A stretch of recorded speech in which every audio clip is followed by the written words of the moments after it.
আসসালামু আলাইকুম বন্ধুরা, কেমন আছো তোমরা সবাই? আমি আলহামদুলিল্লাহ ভালো আছি। তো আজকে একটা রেসিপি নিয়ে এসেছি। কই মাছ দিয়ে আলু দিয়ে টক ঝোল রান্না করব। দেশি টমেটো যেটা একটু টক টক হয় সেটা দিয়ে একটু ঝোল রান্না করব দেশি ছোট আলু দিয়ে।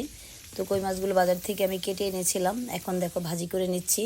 কই মাছগুলো আমি দুই তরকারি রান্না করবো, এই জন্য সবগুলো ভাজি করে নিয়েছি। তো ভাজি করা ছাড়া কই মাছের তরকারি আমার বাসায় কেউ পছন্দ করে না, কাঁচা মাছের। তো ভাজি করে নিলাম, এখন আমি নামিয়ে নিব। তো নামিয়ে আমি ছোট আলুগুলো আগেই সিদ্ধ করে কেটে রেখেছিলাম। এখন একটু তেলের মধ্যে একটু লবণ একটু হলুদ দিয়ে কষিয়ে নিচ্ছি। তো দেখো এটা কষিয়ে আমি এটা নামিয়ে নিব আরেক পাতিলে, তারপর আমি বসিয়ে দিব। তো এটা ভাজা হয়ে গেলে এটা ভেজে নিলে রান্না করলে অনেক মজা লাগে।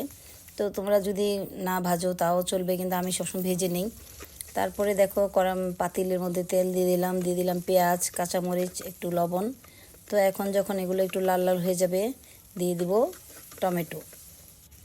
একটু কষানোর পর দিয়ে দিল টমেটোগুলো। এখানে আমার দেশি টমেটোর সাথে একটা মিষ্টি টমেটো, মানে বিলাতি টমেটো যেটা, সেটা আছে। তো একটু হলুদ, একটু ধনিয়া, একটু জিরার গুঁড়ো দিয়ে দিলাম, একটু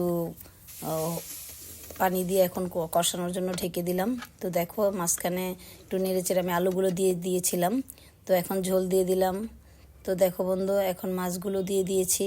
তো আমার তরকারি প্রায় অলমোস্ট ডান হয়ে গেছে। তো মাছগুলো একটু ভাঙিনি। দেখো আমার ফাইনাল লুকটা, আমি ধনিয়া পাতা আর পেঁয়াজ পাতা দিয়ে দিলাম। এই তো আমার তরকারিটা কেমন হলো তোমরা একটু জানাবে। আল্লাহ হাফেজ।